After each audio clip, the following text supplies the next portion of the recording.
कमरे में सोने वाली बहू को मिला ठंड में छत पर सोने वाला ससुराल।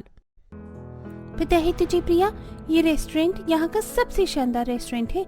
यहाँ का व्हाइट सॉस पास्ता खाकर उसका टेस्ट तू महीनों तक नहीं भूल पाएगी। अच्छा, मुझे तो नहीं लगता। अरे अभी तक तो तूने खाना टेस्ट भी नहीं किया और फालतू के एक्सक्यूज देने में लगी हुई है। अरे यार, खाना तो तब टेस्ट करूंगी जब मुझे ठंड लगना बंद होगा। इस रेस्टोरेंट में देख, विंडो कैसे ओपन है, मुझे कितनी ठंड लग रही है। अरे स्टूपिड, अभी तो नवंबर का महीना भी शुरू नहीं हुआ, अक्टूबर लास्ट चल रहा है, तुझे अभी से ठंड लगने लग गई। अरे यार क्या करूं, मुझे तो ठंड बर्दाश्त ही नहीं होती। अब तुझे तो पता है ना। पता नहीं क्या ही होगा इस लड़की का। प्रिया और शीतल दोनों कॉलेज फ्रेंड हैं। दोनों बाहर रेस्टोरेंट में खाना खाने आई हैं, लेकिन प्रिया को तो खाने से ज्यादा ठंड की टेंशन हो रही है। खैर, जैसे कैसे दोनों सहेलियां खाना खाकर अपने अपने घर को लौट जाती हैं। माँ, मुझे बहुत तेज ठंड लग रही है, आप मेरी ब्लैंकेट निकाल दो ना, और मेरा रूम हीटर भी कहाँ रखा है मुझे बता दो। अरे अरे बेटा, अभी तो अक्टूबर लास्ट चल रहा है। तुझे अगर अभी से इतनी ठंड लग रही है तो आगे आने वाली सर्दियों में तेरा क्या होगा। माँ, मुझे कुछ नहीं पता, आप अभी तो मुझे ब्लैंकेट निकाल कर दो। पता नहीं इस लड़की का क्या ही होगा। अगर इसे ऐसी जगह ससुराल मिल गई जहाँ पर बहुत ठंड पड़ती होगी तो ये लड़की कैसे ही वहाँ रह पाएगी। हाँ ठीक है, तब का तब देखा जाएगा। प्रिया एक 25 साल की बेहद ही खूबसूरत पढ़ी लिखी लड़की है। वो अपने माता पिता के साथ आगरा में रहती है, लेकिन प्रिया को बचपन से ही ठंड बहुत ज्यादा लगती है।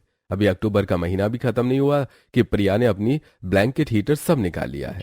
एक दिन प्रिया अपनी रजाई के अंदर आराम से बैठी फोन चला रही है। हीटर की गरम गरम हवा उसके कमरे में गर्मी बनाए हुए है। तभी उसकी माँ उसके कमरे में कुछ लड़कों की फोटो लेकर आती है। प्रिया देख, पंडित जी ने तेरे लिए कुछ लड़के बताए हैं। इनमें से 2 लड़के मुझे और तेरे पिताजी को पसंद आए हैं, लेकिन ये गांव के हैं। अरे यार मन, आपको पता तो है ना, मुझे भी शादी नहीं करनी है अभी, ऊपर से गांव के लड़के और ले आई हो आप। अरे एक बार तस्वीर तो देख लेना, ये लड़का अमित मुझे बहुत ज्यादा पसंद आ रहा है। माँ के कहने पर प्रिया चिड़चिड़ाती हुई तस्वीर को हाथ में लेती है तो अमित की तस्वीर देखकर एकदम शांत हो जाती है। अमित बिलासपुर गांव में रहने वाला एक सुंदर हट्टा कट्टा आईटी प्रोफेशनल जवान था। प्रिया को पहली नजर में अमित पसंद आ जाता है और अपनी माँ से वो शादी के लिए हामी भर देती है।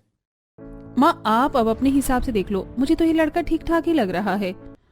अच्छा, ठीक ठाक लग रहा है, इसीलिए 10 मिनट से इसको देखे जा रही थी।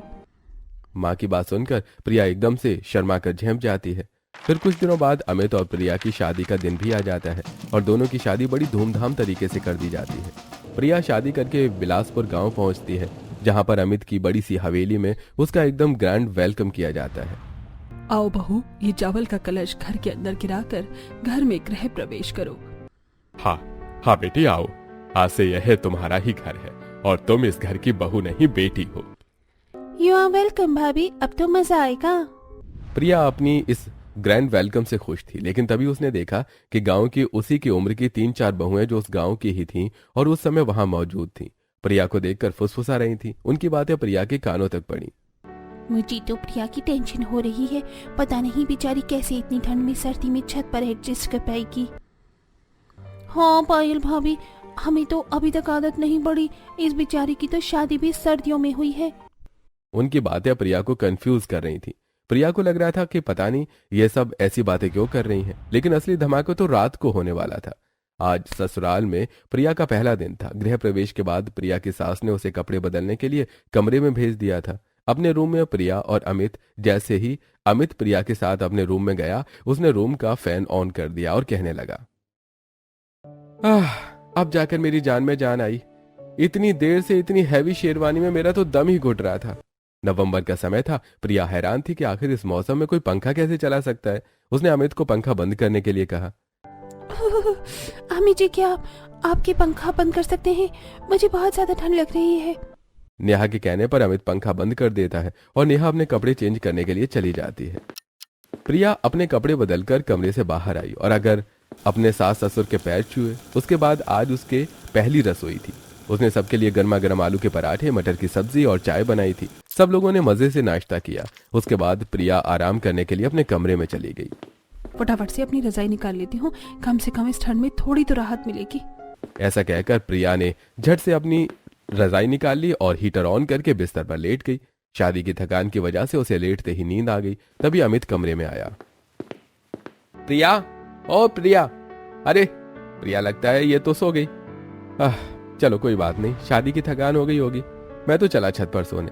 ऐसा कहकर अमित ने अपना तकिया उठाया और दोपहर में ही सर्दी में ठंडी हवाओं के बीच छत पर सोने के लिए चला गया, जहां पर पहले से ही उसके माँ पापा और बहन सोए हुए थे। उसी दिन शाम के 6 बजे जब प्रिया सोकर उठी तो उसने देखा कि सब लोग नहा के बैठे हुए हैं। अरे आ गई प्रिया बेटा, जाओ जाकर सबके लिए चाय बना लो और नाश्ते में सबके लिए पकौड़ी भी तल देना। तभी पड़ोस की सास की सहेलियां लक्ष्मी ताई, जमुना आंटी, कमलेश आंटी और सरिता आंटी भी मुंह दिखाई के लिए आ गईं। कहाँ है तेरी बहू कामिनी, जरा हमें भी तो दिखा तेरी जान सी बहू का मुकड़ा। अब तो हमारी बहू के साथ तेरी बहू की जोड़ी भी खूब जमेगी। हाँ, जिस तरह से हम लोगों की इस उम्र में भी अच्छी खासी बनती है। अपनी बहू को भी अपने साथ छत पर लेकर आएगी ना रात को सोने के लिए। हाँ कमलेश जी, क्यों नहीं, ये तो हमारे गांव का रिवाज है। और फिर छत पर सोने से ताजी ठंडी हवा मिलती है और शरीर एकदम खुला रहता है। तुम चिंता मत करो, सब छत पर ही सोएंगे। तभी प्रिया एक हाथ में चाय की ट्रे और एक हाथ में पकौड़े की ट्रे लेकर आती है। मोहल्ले की सभी औरतें और प्रिया के ससुराल वाले चाय पीकर नाश्ता करते हैं। वाह कामिनी, तेरी बहू के हाथों में तो साक्षात अन्नपूर्णा है। चाय और पकौड़े खाकर मजा आ गया। सभी औरतें हाँ में हाँ मिलाती हैं और फिर अपने अपने घर चली जाती हैं। रात का समय घड़ी के लगभग रात के 9 बजे हैं। प्रिया बेटा, जल्दी जल्दी खाने की सारी तैयारी कर दे। जल्दी से खाना खाना है, उसके बाद फिर सभी को सोने के लिए छत पर बिस्तर लगा देना। अपनी सास कामिनी देवी की ये बात सुनकर प्रिया के पैरों तले जमीन सी सरक जाती है। वो हैरान होती हुई हकलाकर बोलती है, माँ जी, लेकिन इतनी ठंड में आखिर कोई छत पर कैसे सो सकता है? बेटा, हमारा गांव तो पूरा सभी लोग छत पर ही सोते हैं, यही तो हमारे गांव का रिवाज है। हाँ बेटा, और ये हमारे पुरखों की परंपरा है। कहते हैं कि छत पर ताजी हवा में सोने से कोई बीमारी नहीं होती, शरीर को ऑक्सीजन मिलती रहती है और हमारा शरीर खुला खुला रहता है। शरीर खुलने का तो पता नहीं, लेकिन मेरी आइसक्रीम जरूर जम जाएगी। मैं तो अपने कमरे में ही सोऊंगी। रात को सब लोग खाना खा लेते हैं। उसके बाद प्रिया की सास कामिनी प्रिया से और उसकी नंद रानी से छत पर बिस्तर लगाने के लिए कहती है। रानी दीदी, क्या आप भी इतनी सर्दी में छत पर ही सोएंगी? हाँ भाभी, हम तो बचपन से ही छत पर सोते हुए आए हैं। हमें तो आदत है, हमें छत पर सोए बिना नींद भी नहीं आएगी। ठीक है, आप लोग छत पर सो जाओ, मैं तो अपने कमरे में ही सोऊंगी। मुझे तो बहुत ठंड लगती है। ऐसे कैसे हो जाएगा? ये तो हमारे घर का रिवाज है। तुम्हें भी हमारे साथ छत पर ही सोना पड़ेगा। देखो, चिंता मत करो, पूरे गांव में सभी बहुएं भी छत पर ही सोती हैं। देखो अमित जी, अभी अभी हमारी नई नई शादी हुई है, हमें भी प्राइवेसी की जरूरत है। ऊपर से सर्दी में मेरी तबीयत भी खराब हो जाती है। देखो प्रिया, मैं तुम्हारी बात और भावनाएं समझता हूँ, लेकिन ये हमारे घर का रिवाज है और माँ पापा कभी भी नहीं मानेंगे। इसलिए अपनी जिद को छोड़ो और हमारे साथ छत पर ही सोने चलो। हाँ हाँ बहू, चलो, देखना तुम्हें भी मजा आएगा। अपना मन किलसाकर प्रिया जैसे जैसे छत पर पहुंचती है, छत पर ठंडी हवा चल रही थी और जमीन एकदम बर्फ की तरह ठंडी थी। छत पर पहुंचते ही प्रिया सर्दी से थरथर करके कांपने लग जाती है। इतनी ठंड है और पता नहीं मेरे ये महान ससुराल वाले कैसे अजीब लोग हैं। इतनी सर्दी में भी भला कोई छत पर सोता है? यहाँ तो आज मेरी कुल्फी जमना तय है। इसके बाद प्रिया अपने आसपास नजर घुमा के देखती है तो हैरान रह जाती है कि पूरा के पूरा गांव छत पर ही बिस्तर लगाए हुए है। कुछ लोग बिस्तर लगा रहे हैं तो कुछ लोग पहले ही ठंड में सो चुके हैं। प्रिया उन्हें देखकर हैरान रह जाती है। अरे भगवान, केवल ये घर नहीं, ये तो पूरा गांव ही पागल है। इतनी ठंड में भला कोई छत पर कैसे सो सकता है? खैर, ससुराल वालों की वजह से प्रिया को वो रात छत पर ही गुजारनी होती है। प्रिया को बिल्कुल भी नींद नहीं आती है और पूरी रात उसे ठंड लगती रहती है। आधी रात के समय प्रिया, अरे यार, इन मच्छरों के चक्कर में तो सुबह तक मेरी शक्ल पर लाल लाल टमाटर उगाएंगे। कितने मच्छर हैं यहाँ पर। इतने में ही उसकी नंद रानी का पैर प्रिया के ऊपर रख जाता है। अरे यार, ये मच्छर और सर्दी कम थी क्या? ऊपर से ये रानी दीदी ठीक से सो नहीं सकती, इन्होंने और 10 किलो का पैर मेरे ऊपर रख दिया है। ऐसा कहकर वो अपनी नंद का पैर अपने ऊपर से हटाकर जमीन पर पटक देती है और मन ही मन में कहती है, मैं तो नीचे जा रही हूँ, जिसको जहाँ सोना है वो वहाँ सोता रहे। जैसे वो बिस्तर से उठती है तो उसकी सास की आंख खुल जाती है। प्रिया बहू, आधी रात हो रही है, आधी रात में क्या बड़बड़ चल रही है? चल सो जा चुपचाप से। अरे यार, हद है, इन लोगों को बिल्कुल भी सेंस ऑफ ह्यूमर नाम की चीज नहीं है। खुद सर्दी में मरी, लेकिन मुझे क्यों मार रहे हैं? ये बड़बड़ाकर प्रिया कंबल से मुंह ढककर वहीं सो जाती है। प्रिया की पूरी रात जैसे तैसे तो कट जाती है। अगले दिन सुबह जब सब लोग सोकर नीचे उतर कर आते हैं तो प्रिया की सास कामिनी उससे कहती है, बहू जा जाकर छत पर बिस्तर समेट कर रखा, वरना ओस में सारे बिस्तर गीले हो जाएंगे। अच्छा, सर्दी में सोने में ठंडी नहीं लगती इनको, लेकिन ओस से बिस्तर गीले होने की बड़ी चिंता है। ऊपर से सबको सर्दी में छत पर सोने का शौक है, लेकिन बिस्तर किसी से नहीं उठाए गए। अपना मन किलसाती हुई प्रिया जैसे तैसे छत पर जाती है और बिस्तर छूकर देखती है तो वो सारे बिस्तर गीले हो रखे होते हैं। अरे यार, ये सारे बिस्तर तो गीले हो रखे हैं।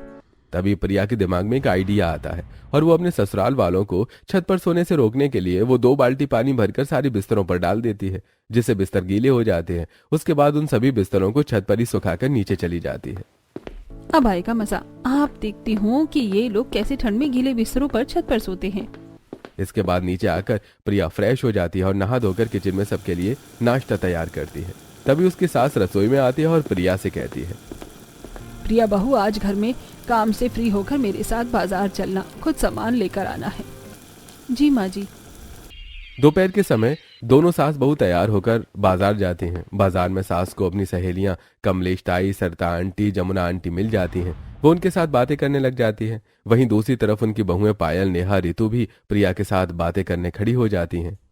भाभी जी, क्या आप लोगों को रात में ठंड में छत पर सोने से परेशानी नहीं होती? अरे होती है प्रिया, हम तो खुद तुम्हारी शादी वाले दिन ये सोचकर परेशान थे कि पता नहीं तुम कैसी ऐसी सर्दी में नई नवेली होकर छत पर सो पाओगी। अरे मेरी तो पूछो ही मत, मैंने तो सारे हथकंडे आजमा कर देख लिए, लेकिन मेरे जिद्दी ससुराल वाले सुनने को तैयार ही नहीं है। मेरी तो इतनी तबीयत खराब हो चुकी है कि हमेशा सर्दी जुकाम रहता है, लेकिन फिर भी इन लोगों को जरा सी दया नहीं आती। अरे वही तो, मुझे तो बिल्कुल भी ठंड बर्दाश्त ही नहीं होती, लेकिन क्या करूं, जबरदस्ती सब लोग मुझे छत पर सुलाने के लिए ले जाते हैं और कितने दिनों से तो मैं सोई तक नहीं हूं ठीक से। चारों बातें कर ही रही होती हैं, तभी नेहा कहती है, क्यों ना हम अपनी सास को एक बार फिर से समझा कर देखें। चारों ही हाँ में हाँ मिलाती हैं और अपने अपने घरों पर आने के बाद, माँ जी आप मेरी एक बात सुनिए, ठंड का मौसम बढ़ता ही जा रहा है, ऐसे में छत पर सोना हमारी सेहत के लिए ठीक नहीं है। इसमें हमारी तबीयत भी खराब हो सकती है और ठंड लगने की वजह से हमें कई बीमारियां भी हो सकती हैं। अरे नहीं बहू, ये तो हमारे गांव का रिवाज है, तुम हमारी परंपरा को नहीं तोड़ सकती। और फिर छत पर एक साथ सोने से ही तो एकता बढ़ती है। अब मुझे इस बारे में कोई बात नहीं करनी और रात के खाने की तैयारी करने के बाद खाना छत पर ही लेकर चलना, सब एक साथ में खाना खाकर वहीं सो जाएंगे। सास की बात सुनकर कामिनी का दिन, प्रिया का दिमाग खराब हो जाता है। वो सबके लिए खाने की तैयारी करके और सारे काम निपटा कर जल्दी से रजाई में सोने चली जाती है, क्योंकि उसे अपने रात की नींद भी तो पूरी करनी थी। वहीं माँ जी आप मेरी बात सुनिए, क्या हम सर्दी में छत पर सोना बंद नहीं कर सकते? अगर हमारी तबीयत खराब होगी तो हमारा ख्याल कौन रखेगा? बहू तू अपनी जुबान कम चलाया कर, हमारी पहले भी बात हो चुकी है। ये हमारे गांव का रिवाज है और मैं किसी भी कीमत पर अपने रिवाज के साथ समझौता नहीं कर सकती हूँ। जाकर अपना काम निपटा। सास की डांट खाकर अपना मन महसूस कर नेहा भी अपने कामों में लग जाती है।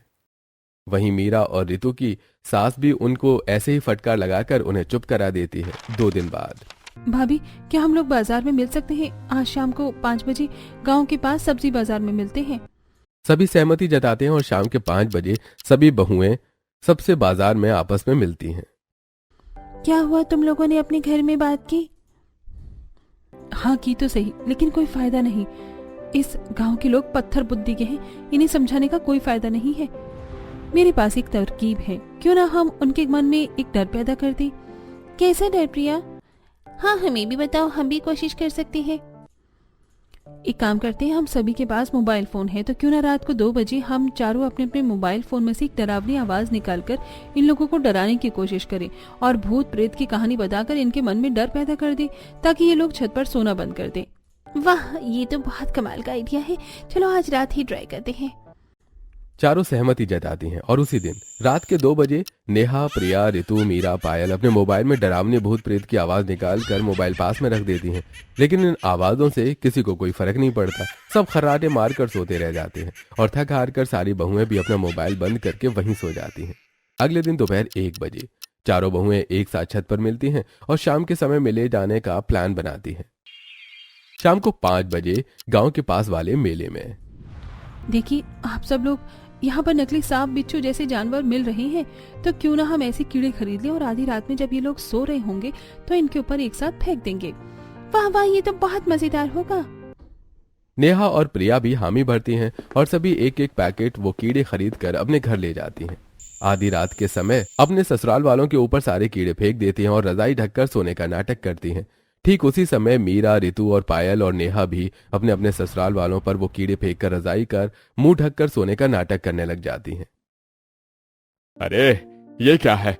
ये क्या है? अरे पापा, ये तो प्लास्टिक के हैं, शायद किसी ने शरारत की होगी। ऐसे ही अब बाकी सभी लोगों का भी होता है और सब लोग जोर जोर से हंसने लग जाते हैं। फिर वापस छत पर ही सो जाते हैं। सारी बहुओं का प्लान फिर से फेल हो जाता है। फिर सभी मन महसूस कर छत पर ही सोने को मजबूर हो जाती हैं। कुछ दिन बीतते हैं। जनवरी की कड़ाके की सर्दी आ जाती है और इस सर्दी में लोगों की तबीयत खराब होना शुरू हो जाती है। माँ जी, अब मुझसे बर्दाश्त नहीं हो रहा है। देखिए मेरी तबीयत भी कितनी खराब हो गई है। कितने दिनों से बुखार भी नहीं होता रहा। अब तो ठंड बढ़ चुकी है। क्या अब हम नीचे सो सकते हैं? अरे नहीं बहू, तुम तो हमेशा फालतू की बात करने लग जाती हो। छत पर सोने से कभी भी तबीयत खराब नहीं होती। तुम कुछ उल्टा सीधा ठंडा खा लेती हो, इसलिए तुम्हारी तबीयत खराब हो जाती है। हाँ बेटा, छत पर सोने से तो शरीर खुला रहता है, ताजी हवा और ऑक्सीजन मिलती है। इसी तरह सबसे पहले गांव की अधिकतर सभी बहुओं की तबीयत खराब होती है। सभी गांव के अस्पताल में दवाइयां लेने के लिए जाती हैं। एक दिन सुबह सुबह जब प्रिया के ससुराल वाले सोकर नीचे आते हैं, तब उसके सास ससुर, अरे मेरे तो शरीर में बहुत दर्द हो रहा है। ऐसा लग रहा है बुखार भी है। हाँ कामिनी, मुझे भी पूरे शरीर में टूटन लग रही है। ऐसा लग रहा है मानो एक एक हड्डी दर्द कर रही हो। हाँ पिताजी, मुझे भी सर्दी जुकाम हो गया है। तभी सास कामिनी प्रिया से कहती है, जा बहू, जाकर सबके लिए अदरक, लौंग, काली मिर्च की चाय बनाकर ले आ। सर्दी में सबके शरीर का दर्द ठीक हो जाएगा। अरे आप लोग समझते क्यों नहीं है? ये सब छत पर सोने की वजह से हो रहा है। प्रिया तुम्हें समझ में नहीं आता? कितनी बार कहना पड़ेगा कि छत पर सोना हमारे लिए फायदेमंद है, ना कि नुकसानदेह। तुम जाओ जाकर चाय बना लो। इस समय नेहा की सास कमलेश कामिनी के पास आती है। देख, मेरी बहू अचानक से बेहोश हो गई। उसका शरीर भी तप रहा है। गांव के अस्पताल वालों ने शहर ले जाने के लिए बोल दिया है। उसी समय प्रिया भी रसोई में बेहोश हो जाती है। देख, मेरी बहू का भी ऐसा ही हाल है। इस समय जमुना आंटी और सरिता आंटी भी आ जाती हैं। सुना है कमलेश तेरी बहू को शहर के अस्पताल ले जा रहे हो। हम भी साथ चलते हैं, क्योंकि हमारी भी बहू की तबीयत खराब हो गई है और सरकारी अस्पताल में इलाज करने से मना कर दिया है। सभी परेशान हो जाते हैं और अपनी बहू को लेकर शहर के अस्पताल पहुंचते हैं। प्रिया, नेहा, पायल, रितु और मीरा सभी को अस्पताल में भर्ती कराया जाता है और उनकी जांच की जाती है। मुझे समझ में नहीं आ रहा कि आप सभी की बहू को निमोनिया एक साथ कैसे हो गया है, और सभी का निमोनिया बिगड़ा हुआ है। क्या आप लोग अपनी बहू का ख्याल नहीं रखते? नहीं नहीं डॉक्टर साहब, हम तो अपनी बहू का बहुत अच्छे से ख्याल रखते हैं। लक्ष्मी ताई, कमलेश आंटी, जमुना आंटी, सरिता आंटी भी हाँ में हाथ से हिलाती हैं और कहती हैं कि हम तो अपनी बहू का बहुत अच्छे से ख्याल रखते हैं। फिर पता नहीं बहुएं एकदम से कैसे बीमार पड़ गईं। शायद ये बाजार का खाने की वजह से हुआ है। अरे नहीं नहीं, ये सर्दी का असर है, इन्हें सर्दी लगी है। तभी नेहा, पायल, प्रिया, रितु और मीरा को होश आता है और डॉक्टर साहब उनसे मिलने जाते हैं। डॉक्टर साहब, हमें क्या हुआ है? आप सभी को निमोनिया हुआ है और आपका निमोनिया बिगड़ गया है। अगर आप लोगों को ख्याल नहीं रखा गया तो आप लोगों की जान भी जा सकती है। आपको पता है डॉक्टर साहब, ये सब सर्दी में छत पर सोने का असर है। क्या आप सब लोग इतनी सर्दी में छत पर सोते हैं? हाँ डॉक्टर साहब, हमारे गांव का ये रिवाज है कि सब लोगों को सर्दी में छत पर ही सोना होता है। ये कैसा रिवाज है आप लोगों का? आप लोगों को पता है आप लोगों की जान भी जा सकती है। जी डॉक्टर साहब, लेकिन हमारे ससुराल वालों को कौन समझाएगा? आप लोग चिंता मत करिए, आप लोगों के ससुराल वालों से मैं बात करूंगा। ऐसा कहकर डॉक्टर साहब चले जाते हैं और बाहर जाकर जितने भी लोग वहां मौजूद होते हैं सभी से कहते हैं कि इतनी ठंड में अगर आप लोग छत पर सोते हैं तो ये आप लोगों के और आपके परिवार के लिए कितना नुकसानदेह हो सकता है। आप लोगों को अंदाजा भी नहीं है। ठंड की वजह से आप सभी लोगों की बहू की जान बचाना मुश्किल है। गांव वाले उल्टा डॉक्टर को डांटने लगते हैं। क्या डॉक्टर साहब, आपको कुछ नहीं पता? हमारे गांव का यही रिवाज है। आज तक हम लोगों को कुछ भी नहीं हुआ, आगे भी नहीं होगा। आप हमारी बहू का इलाज कीजिए ताकि हम उन्हें घर पर ले जाएं। डॉक्टर उनको समझाकर थक चुके थे, इसलिए उनकी सभी बहू को दवाइयां देकर डिस्चार्ज कर देते हैं। लेकिन प्रिया डॉक्टर का नंबर ले आती है और प्रिया को डॉक्टर एक NGO वाली दीदी का नंबर भी देते हैं। गांव में आने के बाद प्रिया एनजीओ वाली दीदी को फोन करती हैं और सारा हाल बताती हैं। एक दिन दोपहर के समय शहर से एक गाड़ी आती है जिसमें एनजीओ की एक टीम आती है, जिसमें एनजीओ वाली दीदी उतरती हैं। साथ में प्रोजेक्टर और बहुत सारे अलग अलग चार्ट लेकर वो गांव की चौपाल में अपना सेटअप लगा लेती हैं। अरे ये सब क्या लगा रखा है? अरे ये सब क्या बखेड़ा फैला रखा है? पता नहीं कि ये शहरी लोग गांव में क्या क्या फालतू काम करने आ जाते हैं। अरे इनकी बात तो सुन लो, वो क्या कहना चाहती हैं। गांव वालों सुनिए, हम आप लोगों के दुश्मन नहीं हैं, लेकिन जागरूकता अभियान चलाना हमारा फर्ज है, इसलिए हम बस आप लोगों को कुछ समझाना चाहते हैं। इसके बाद एनजीओ वाली दीदी गांव के लोगों को बहुत सारी बीमारियां और ठंड से बचने के कई तरीके बताती हैं और आखिर में उनसे कहती हैं, गांव वालों, सर्दी के मौसम में आप जितना ज्यादा घर के अंदर रहते हैं उतना ज्यादा ही सुरक्षित रहते हैं, क्योंकि सर्दी के मौसम में खुद को ठंडी हवा से बचाना बहुत जरूरी होता है। देखिए, आप लोगों को मैं पहले भी समझा चुका हूँ। जिस तरह आप लोगों की बहू की तबीयत खराब हुई है और आप लोगों को भी सर्दी जुकाम बुखार बदन दर्द सर्दियों में बना रहता है, उन सब की असली वजह सर्दियों में बाहर सोना है। सर्दियों में हवा में हानिकारक गैसें भर जाती हैं। लेकिन डॉक्टर साहब, हम तो बचपन से ही गांव की खुली हवा में सोते हैं और ऐसे ही सोते हुए आए हैं, हमें तो आज तक कुछ नहीं हुआ। देखिए सरपंच जी, आप मेरी बात सुनिए। पहले के जमाने में इतना ज्यादा पोल्यूशन नहीं होता था। आज के जमाने में पराली जलाना, गाड़ियों का धुआं, प्रदूषण और फैक्ट्री में से निकलने वाली गैसों की वजह से हवा जहरीली हो चुकी है। हवा में इतना प्रदूषण आ गया है कि खुली हवा में सांस लेना भी मुश्किल है। और रात के समय आप लोग जानते हैं, मक्खी मच्छर और खतरनाक कीड़े मकोड़े भी हवा में रहते हैं। इसलिए कोशिश करिए कि सर्दियों में तो कम से कम आप लोग घर के अंदर ही सोएं। धन्यवाद आप लोगों का। आप लोगों की वजह से हमारे गांव में लोगों के बीच पर्यावरण को लेकर जागरूकता फैल रही है। हम आपसे वादा करते हैं कि आज के बाद हम किसी को भी छत पर सोने के लिए मजबूर नहीं करेंगे, न केवल सर्दियों में बल्कि गर्मियों और बारिशों में भी। डॉक्टर साहब, मैं आपकी बात से बिल्कुल सहमत हूँ। सरपंच जी, एक बार को आप गर्मी के मौसम में छत पर सो सकते हैं, लेकिन बारिश के मौसम में और सर्दी के मौसम में छत पर सोना बिल्कुल भी सुरक्षित नहीं है। इसके बाद डॉक्टर साहब और एनजीओ वाली दीदी अपनी टीम के साथ वापस शहर लौट जाती हैं और उनके शहर लौटने के बाद, गांव वालों सुना, डॉक्टर साहब और एनजीओ वाली दीदी की बात सुनकर मुझे समझ में आया कि सर्दियों में हमें अपना कितना ख्याल रखना चाहिए, खुद को ढक कर रखना चाहिए और घर के अंदर रहना चाहिए। एक कोने में खड़ी प्रिया, ऋतु, मीरा, नेहा और पायल मुस्कुरा रही थी, क्योंकि वो जानती थी कि ये सब उनका किया धरा है। अपने अपने घर लौटकर प्रिया अपनी सास कामिनी से, क्यों बहू, तूने डॉक्टर साहब की बात नहीं सुनी? छत पर सोने से बीमार पड़ जाएगी। जाकर अपने अपने कमरों में बिस्तर लगा लो। बहू, मैंने तुझे 100 बार मना किया है ना, अपनी जुबान कम चलाया कर। सरपंच जी ने पता है ना क्या कहा है, जाकर चुपचाप अपने कमरे में जाकर सो जा। सभी के घरों में हंसी मजाक फैल जाता है और उसके बाद अब कोई भी बिलासपुर गांव में छत पर नहीं सोता। शाम के समय सभी अपने अपने घर का काम निपटाकर गांव की चौपाल में बैठते हैं, हंसी मजाक करते हैं, गेम खेलते हैं और रात के समय सभी अपने अपने घरों में जाकर चैन की नींद सोते हैं। प्रिया, नेहा, पायल, ऋतु और मीरा की वजह से आज न केवल बिलासपुर गांव में सभी लोगों की जान सुरक्षित है, बल्कि लोगों में पर्यावरण को लेकर जागरूकता भी फैली है। लोग अपना ख्याल रखते हैं और सर्दी के समय घर के अंदर ही रहना पसंद करते हैं और घरों से सर्दी जुकाम खांसने सीखने की आवाज की जगह हंसी ठट्टे की आवाज गूंजती है।